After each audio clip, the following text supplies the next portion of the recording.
মনের শান্তি আনন্দের জন্য, হ্যাপিনেসের জন্য মনোযোগ দরকার। Concentration is important. একটি জিনিস ভোগ করতে গেলেও একটি আমি সুন্দর ছবি দেখতে চাই। এখানে মিউজিয়ামে গিয়ে মনোযোগ দিয়ে দেখতে হবে। একটি গান শুনতে চাই, মনোযোগ দিয়ে শুনতে হবে। একটি বক্তৃতার আনন্দ এবং তার আম কু সুফল আমি পেতে চাই, মনোযোগ দিয়ে করতে হবে। So to get benefit from anything, concentration is necessary. To get to achieve anything great, concentration is necessary. আর সর্বোপরি শান্তি এবং আনন্দের জন্য কনসেন্ট্রেশন দরকার। আমার খুব ভালো লাগলো, রিসেন্টলি পড়ছিলাম, Simon while waiting for god একটি বই আছে। তিনি দার্শনিক ছিলেন, দ্বিতীয় বিশ্বযুদ্ধের সময়, ফরাসি। তিনি খুব আধ্যাত্মিক ছিলেন।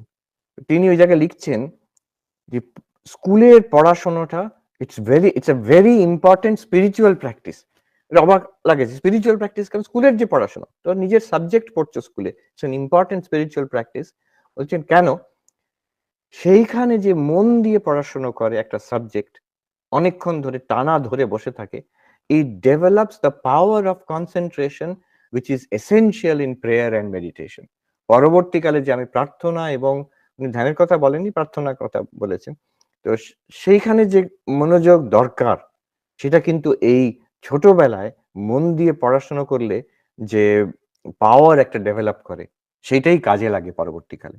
তো বলছেন school studies are very important spiritual discipline. আধ্যাত্মিকতার জন্য। এবং বলছেন যে সাবজেক্টটা ভালো লাগে না, সেটাকে যদি মন দিয়ে করি, that is actually even better practice. তার আম কারণটা হচ্ছে ভালো না লাগা তো সেটা আমার অসুবিধে। প্রত্যেকটা সাবজেক্ট আছে যেটার ফ্যান আছে। সাবজেক্ট দেখবেন সেই সাবজেক্টে এমন এমন লোক পেয়ে যাবেন যারা সেই সাবজেক্টটাকে ভালোবাসে। আমরা হয়তো সংস্কৃত ব্যাকরণ ভালো লাগে না, বোরিং লাগে। কিন্তু যে সংস্কৃত পণ্ডিত তার কাছে ঐরকম সুন্দর সাবজেক্ট ছাড়া আর হয় না। তারা তাতেই মেতে আছে। অতএব সাবজেক্ট ভালো লাগা এটা মনের ব্যাপার। প্রত্যেকটা সাবজেক্টই ভালো। যে সাবজেক্ট আমার পছন্দের নয় সেটাও ভালো। সেটাকে মন দিয়ে করলে কিন্তু কনসেনট্রেশন খুব ভালো, কনসেনট্রেশন এর পাওয়ার খুব ডেভেলপ করে। So this is an important thing. আমরা রাজযোগ আমাদের এই কনসেনট্রেশন পাওয়ার ডেভেলপ করার বিষয়ে বলা হয়। এবার শেষে আসি আমি আমাদের যেটা মূল বক্তব্যের কথা, এই হ্যাঁ, যেটি হচ্ছে জ্ঞানযোগ। জ্ঞানযোগ প্রত্যেক বেদান্তের ধারাতেই আছে, কিন্তু অদ্বৈত বেদান্ততে প্রাধান্য হচ্ছে জ্ঞানযোগের। এইটি আমার বিশেষ করে খুব ভালো লাগে। আমার ছোটবেলায়ও খুব ভালো লাগতো শুনতে সেই দিলীপ কুমার রায়ের গলাতে ওই চিদানন্দ রূপ শিবোহম, শঙ্করাচার্যের নির্বাণ শতকম। প্রথম কথা এইটা যে আমাদের আসল সত্তা হচ্ছে দিব্য, দ্যাট উই আর ডিভাইন।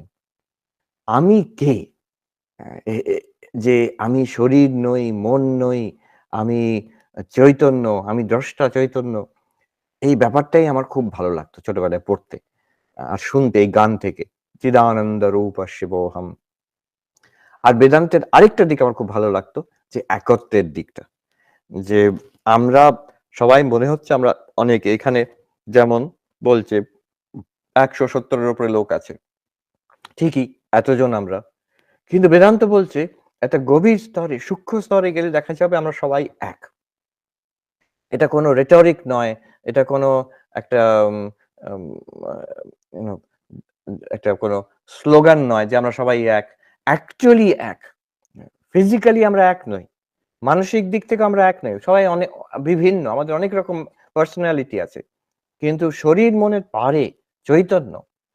আমাদের চৈতন্য বলব না, আমরাই চৈতন্য। আর সেই চৈতন্য কিন্তু এক। চৈতন্য কনসিয়াসনেস সেটা এক। আর এই জিনিসটা যেটা বোঝা যায় এবং ধরা যায়, অভিজ্ঞতা করা যায়, অনুভব করা যায়। আর খুব একটা শক্তও নয়। যে এই সব জিনিসগুলো আমি যখন পড়তাম আর শুনতাম আমার খুব ভালো লাগতো। তো অদ্বৈত বেদান্তের একটা বিশেষ আমার কাছে একটা বিশেষ স্থান আছে। অদ্বৈত বেদান্ত বলে যে স্বামী বিবেকানন্দের কথাতে দুটি দিক। The divinity of the human soul and the oneness of all existence. যে আমরা শরীর নই, মন নই, আমরা সেই সচ্চিদানন্দ সাক্ষী স্বরূপ এবং the oneness of all existence. আমরা সবাই এক। এই ওয়াননেস থেকে অনেক কিছু আসে। যেমন এথিক্স, যে আমি ভালো কেন হব? আমি সত্যবাদী কেন হব? আমি নন ভায়োলেন্ট কেন হব? আমি মানুষের সেবা করব কেন? আমি শুধু আমি আর আমার নিয়ে মেতে থাকতে পারি? যে না, আমি আর আমার মানে এই ছোট শরীর, একটা ব্যক্তিত্ব, এটা নিয়ে মেতে থাকলে হবে কি? আমি একটা অদ্বৈত বেদান্তের দৃষ্টিতে আমি ভ্রমে আছি। আমি একটা I am living in a false construct of my own. আমি এই আলাদা পার্সোনালিটি, এটা তো সত্য নয়। এর এর আরো গভীরে আছে একত্ব। তো if I live in that একত্ব, in that oneness, then I'm living in truth. সেটাই হচ্ছে আমাদের ব্রহ্মস্বরূপ। অদ্বৈত বেদান্ত বলে যে সেই একত্বটা জানা আর অনুভব করা।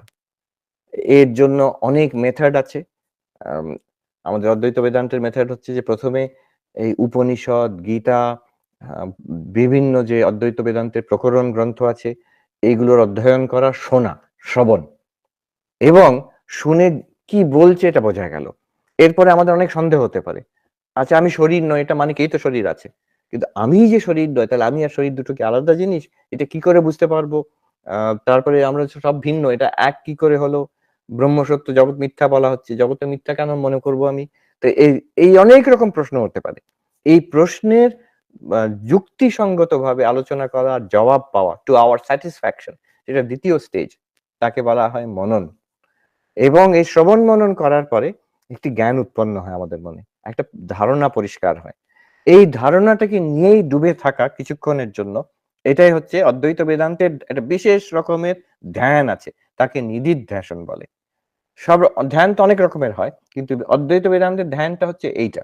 যে শ্রবণ এবং মননের পরে যে জ্ঞানটি আমাদের পরিষ্কার হলো, ধারণাটি পরিষ্কার হলো যে আমি চৈতন্য।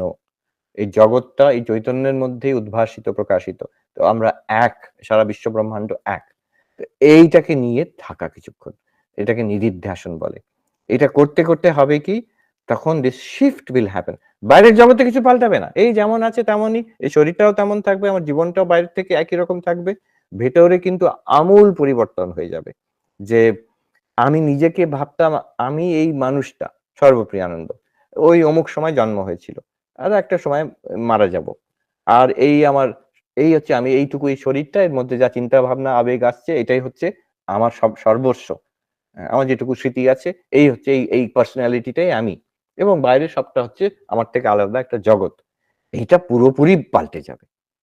তখন পরিষ্কার বোঝা যাবে এই সমগ্র বিশ্বব্রহ্মাণ্ড, আমি এক চেতন, তার মধ্যে সমগ্র ব্রহ্মাণ্ড প্রতিভাসিত হচ্ছে। এটা আমার থেকে আলাদা কিছু নয়। স্বপ্নতে যেমন একটা জগৎ দেখি আমরা, ঠিক তেমনই স্বপ্নতে তো স্বপ্নের যে মন যে স্বপ্ন দেখছে, তার মধ্যে একটা জগৎ কল্পনা করছে স্বপ্নতে। ঠিক সেটা উদাহরণ। ঠিক তেমনই এই এখনই এই আমরা যে চেতন, যার জন্য আমরা দেখতে শুনতে পাচ্ছি, এই চেতন, এর মধ্যেই সারা বিশ্ব ব্রহ্মাণ্ড উদ্ভাসিত হচ্ছে। অতএব এই চেতন থেকে আলাদা নয়। আমাদের জগৎটা আর আমি, এই দুটো আলাদা নয়।